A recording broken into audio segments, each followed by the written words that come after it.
A partir del año pasado, efectivamente ya hace un año, en enero, largamos un artículo que tenía que ver con acercarles unos tips a los productores para que tuvieran en cuenta al momento de transitar esta crisis que de alguna manera afectó a muchos los rubros productivos del país, ¿no? Estoy hablando de la crisis por falta de agua, digamos.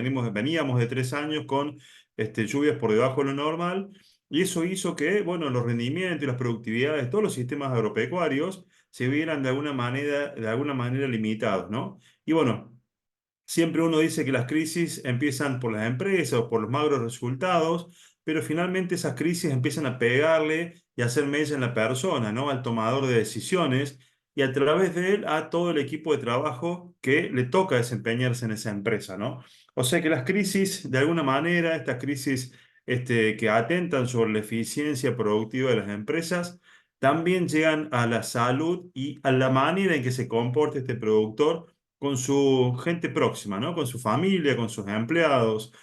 Habrás escuchado a Alberto un montón de veces en situaciones de crisis donde el productor dice, no tengo ni ganas de ir al campo. Esa expresión se escucha muchísimo en época de crisis y bueno, de alguna manera hace mella en el productor y hace mella en la empresa también, ¿no?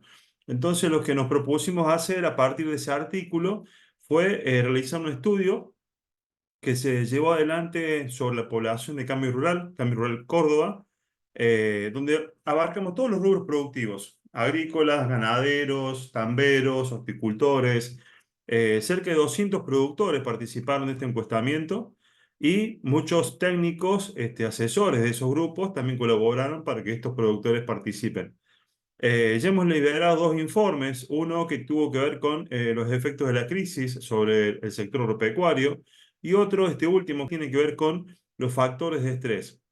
Porque si bien el informe o el trabajo se encaró tratando de diagnosticar de alguna manera de qué forma esta crisis provocada por la falta de lluvias estaba afectando a los productores, nos propusimos también ahondar un poquito más. Es decir, bueno, sin duda que la crisis esta le está pegando, pero que queremos saber qué otros factores los productores están interpretando como de alta afectación, de alta, que le provoque, digamos, factores de estrés al productor, que le agregue estrés al productor. Entonces hicimos un trabajo que tiene que ver con esto, ¿no? Y bueno, el resultado está ahí a la vista. De casi 18 factores que ofrecimos para que ellos de alguna manera puedan diagnosticar cómo le estaba pegando a cada uno de ellos, encontramos que de los tres primeros, de los tres primeros, eh, el primero de todos no era el tema de la crisis. Eso nos sorprendió un poco, de la crisis hídrica, ¿no? Eso nos sorprendió un poco. Salió en segundo lugar el tema de la crisis hídrica. Y en primer lugar salió el tema de la incertidumbre política y económica. O sea que a pesar de la gran crisis hídrica que teníamos, el productor estaba un poco más hackeado o se sentía mucho más hackeado por el tema de la incertidumbre política y económica. Y en tercer lugar sale dentro de este primer grupo de factores de alto impacto, por decirles de alguna manera, salió el tema obviamente comercial, ¿no? El tema de los bajos márgenes del negocio agropecuario. Nosotros lo que hicimos fue distinguir o separar tres factores, tres niveles de afectación. Estos que son de alta afectación, un nivel medio de afectación, donde había factores que tenían que ver con cuestiones internas y externas de la empresa, y un grupo finalmente de baja incidencia, donde todos los factores eran factores que nosotros llamamos endógenos o de tranqueras adentro, ¿no? En ese sentido, el productor fue un poco reacio de incluirlos como factores de alto estrés. En resumen, te diría que lo que buscó hacer el productor fue decir, los factores que más me afectan son los factores de la afuera, no los factores de la adentro. ¿Me explico?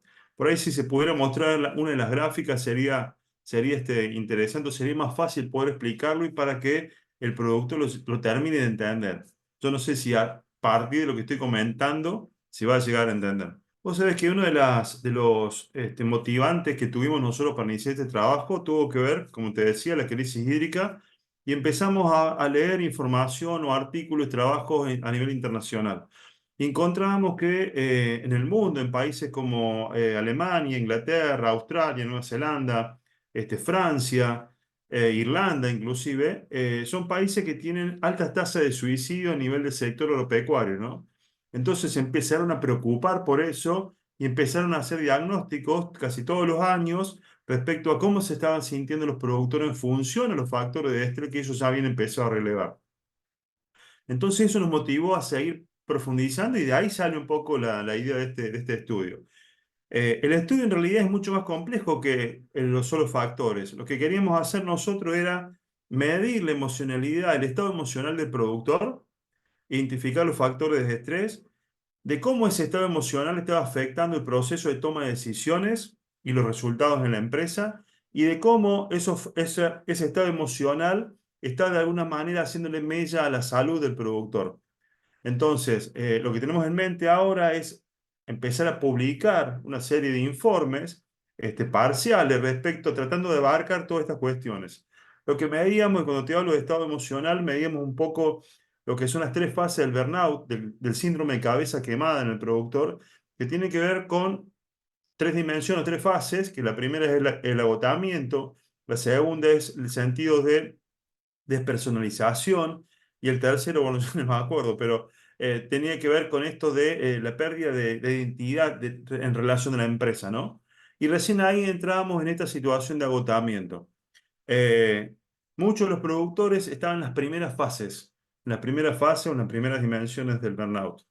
No encontramos grandes cantidades de productores con síndrome de burnout. Sí había algunos, ¿no? Si yo te digo un número, no recuerdo bien, pero debe haber un 15-20% de productores que ya estaban manifestando situaciones de burnout. Que parece poco, pero no lo es, ¿no? Si vos lo analizas en el terreno de la población total de productores y lo podés extrapolar tranquilamente, porque la muestra que tenemos es de peso estadístico, eh, es complejo, es complejo. Y sería un tema que debería ser tratado en otros ámbitos, digamos, o con mayor continuidad, si se quiere. Una de las cosas que nosotros analizamos en comparación de los estudios extranjeros o de otros países era esto de que el productor argentino, por una cuestión de idiosincrasia, tiene como algunos amortiguadores que le permiten sobrellevar estos periodos de crisis. ¿Sí? Estos amortiguadores tienen que ver con la manera en que uno se vincula con el resto. Muchos de los productores, si bien no son de hablar de sus problemas, sí son de participar en el asado, en la peña, en la juntada, en el bar. Entonces, esos vínculos que se generan con productores o con otra gente en distintas esferas, digamos, de alguna manera tiende a sobrellevar o permitir que el productor sobrelleve esas situaciones de crisis con un poco de más tranquilidad, ¿no? No llegando a la situación extrema de un suicidio, como pasa en otros países. Hoy por hoy hay varios profesionales que te pueden ayudar y en ese artículo primero que publicamos tenía que ver con esto, ¿no? Hable de sus problemas, converse con sus asesores, con su esposa, con sus empleados. Muchas veces pasa esto que te decía recién, no tengo ganas de ir al campo. Y el pobre empleado que está en el campo empieza a ganar menos plata y no sabe qué está pensando el productor. En cambio de que si cambia la situación, si el productor va, les habla claro, que él no va a cerrar el campo, no va a cerrar el tambo, va a seguir peleándola y que necesita el esfuerzo y compromiso de ellos, la cosa cambiaría. Entonces, esto de poder hablar, poder abrirse y poder conversar, me parece que es una forma de amortiguar más los efectos de la crisis.